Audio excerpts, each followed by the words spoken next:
Hi, it's me again, I'm back.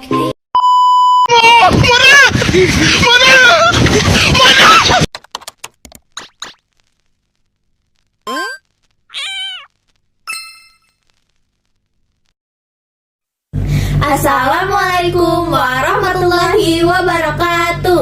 Halo guys. Halo, Perkenalkan, nama saya Alisa Syafia. nama saya Aira Zara Olive. Hari ini kami akan membicarakan tentang geografi. Teman-teman tahu nggak sih apa itu geografi? Apaan tuh? Jadi geografi adalah mata pelajaran yang kalian temui ketika kalian masuk kelas 10 loh. Nah, hari ini kami akan membicarakan materi geografi yang sudah kami pelajari. Jadi yang pertama saya akan menjelaskan tentang geografi terlebih dahulu. Geografi berasal dari bahasa Yunani, yaitu geos artinya bumi, graphein artinya mencitrakan atau melukiskan dan menjelaskan.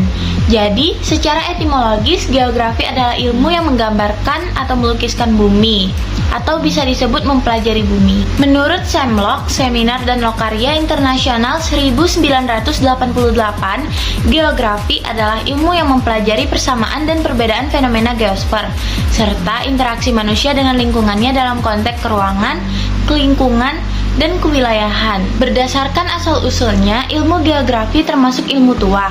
Istilah geografi sudah lahir sejak 300 SM ketika Eratosthenes menerbitkan buku Geographia dan memperkenalkan geografi sebagai gambaran atau tulisan permukaan bumi. Berikut adalah contoh gambar perkembangan ilmu geografi. 1. Geografi klasik atau zaman Yunani Romawi 600 SM sampai 400 M.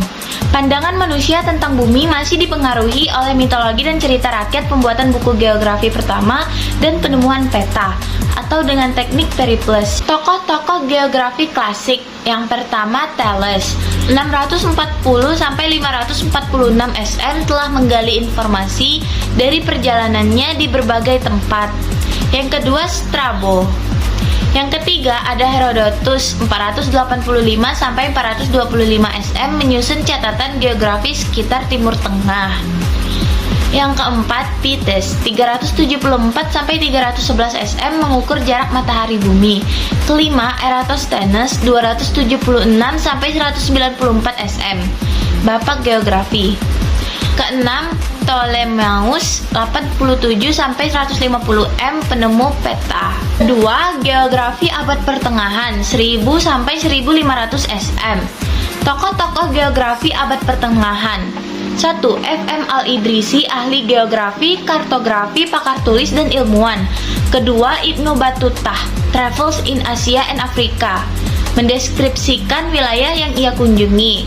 Ada 44 negara dari aspek budaya, ekonomi, dan politik suatu masyarakat. Yang ketiga, Ibnu Khaldun, ilmuwan, ahli politik, dan ekonomi Islam. 4. Marco Polo, penjelajah dunia yang ditulis di buku Imago Mundi. Kelima, Bartholomeus Dias, Vasco da Gama, Columbus, Amerigo Vespucci, dan lain-lain. Dan yang ketiga, geografi modern. Tokoh-tokoh geografi modern adalah yang pertama Bernhard Fehren atau Fehrenius 1622 sampai 1650. Kedua Immanuel Kant 1724 sampai 1821. Yang ketiga Alexander von Humboldt 1769 sampai 1859. Yang keempat Karl Ritter 1779 sampai dengan 1859. Keempat, geografi akhir abad. Pandangan geografi akhir abad ke-19 adalah terhadap iklim, tumbuhan, hewan, serta terhadap bentang alam. Lebih banyak memperdalam geologi pada penelitiannya dan kajian geografi manusia semakin berkurang. Tokoh-tokoh geografi akhir abad yaitu 1. Friedrich Ratzel 1844 sampai 1904. Kedua, Ferdinand von Richthofen 1833 sampai 1905. Ketiga, Ellsworth Huntington 1876 sampai 1947. Keempat, Paul Fidel de Lablache 1845 sampai 1918. Kelima, Richard Hartshorne 1899 sampai 1992. Dan yang terakhir, kelima, geografi mutakhir sekarang. Pandangan geografi mengarah pada upaya pemecahan masalah manusia. Geografi tidak bisa lepas dari ilmu lainnya. Geografi menggunakan metode kuantitatif dan peranti komputer, melahirkan geografi teknik. Kemudian tokoh-tokoh geografi mutakhir. 1. Richard Hartshorne 1899 sampai 1992. Kedua, Peter Hanget. Ketiga, Preston E. James 1899 sampai 1986. Dan terakhir, Frank Debenham 1883 sampai 1966. Selanjutnya, kembali ke pengertian geografi. Pengertian geografi menurut Geograf Indonesia. 1. Menurut Bintarto, geografi adalah ilmu pengetahuan yang mencitrakan, menerangkan sifat-sifat bumi, menganalisis gejala alam dan penduduk, serta mempelajari corak yang khas mengenai kehidupan dan berusaha mencari fungsi dari unsur-unsur bumi dalam ruang dan waktu.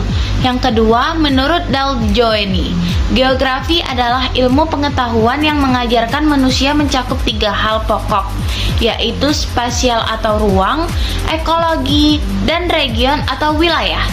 Yang ketiga, menurut Halford Mackinder, geografi adalah ilmu yang mempunyai fungsi utama menyelidiki interaksi manusia dalam masyarakat dengan lingkungan yang berbeda menurut lokasinya. Nah, penjelasan tentang geografi udah saya jelasin nih. Selanjutnya, saya akan membahas materi tentang 10 konsep geografi. Yang pertama, lokasi. Lokasi adalah letak suatu objek atau tempat di permukaan bumi. Lokasi terdiri atas 2, yaitu yang pertama lokasi absolut atau mutlak. Letak berdasarkan garis lintang dan garis bujur bumi, tetapi tidak berubah. Contohnya adalah Pontianak terletak pada garis Katulistiwa. Dan yang kedua, lokasi relatif, yaitu letak suatu tempat berdasarkan wilayah sekitarnya atau posisinya di permukaan bumi. Lokasi ini dalam perkembangannya bisa berubah. Contohnya, Gunung Lawu terletak di perbatasan Jateng dan Jatim. Yang kedua, ada jarak. Jarak adalah batas atau ukuran dari satu tempat ke tempat lain.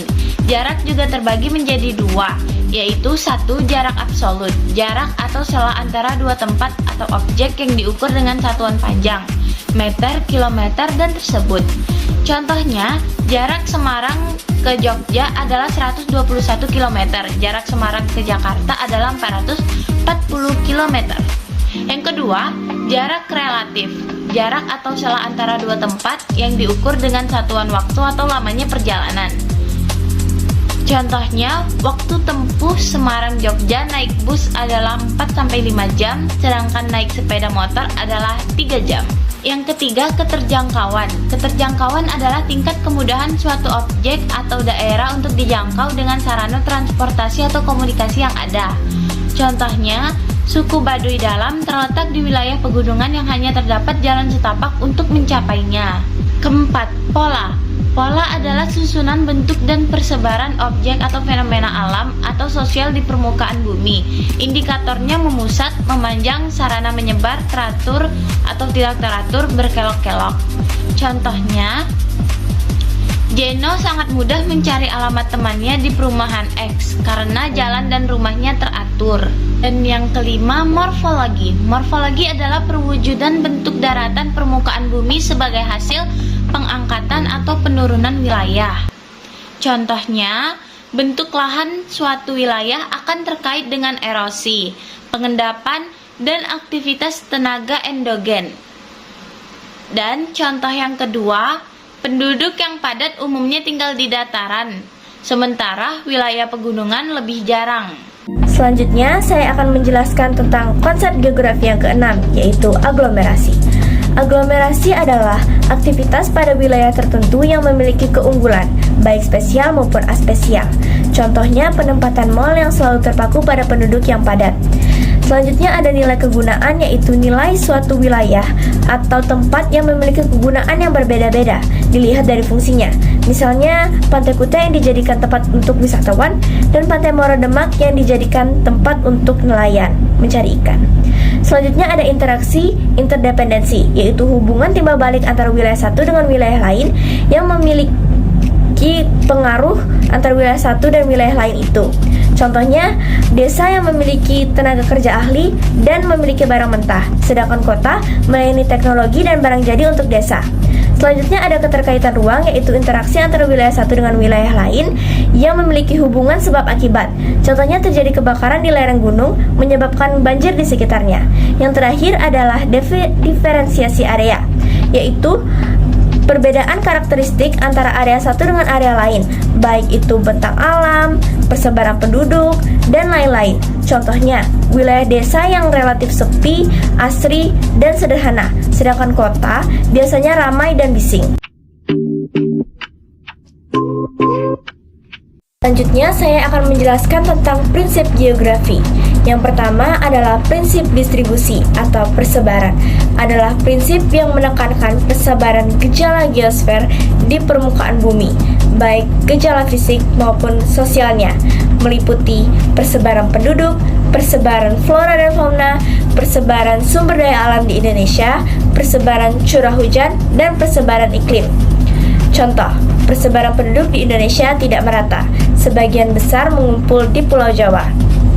Selanjutnya adalah prinsip interrelasi atau keterkaitan, adalah hubungan yang saling terkait antara gejala satu dan gejala geosfer lain.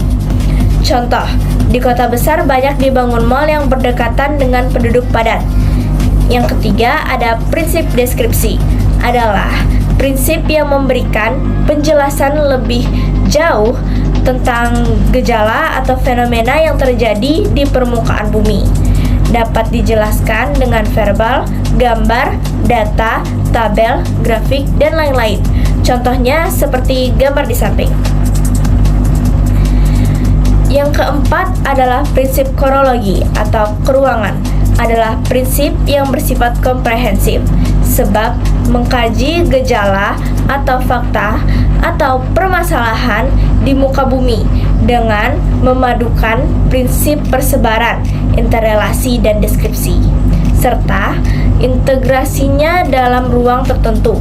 Contoh, pola hujan di Indonesia tidak merata disebabkan oleh angin membawa uap air berasal dari Indonesia Barat yang semakin ke timur semakin berkurang. Selanjutnya adalah materi terakhir, yaitu pendekatan geografi.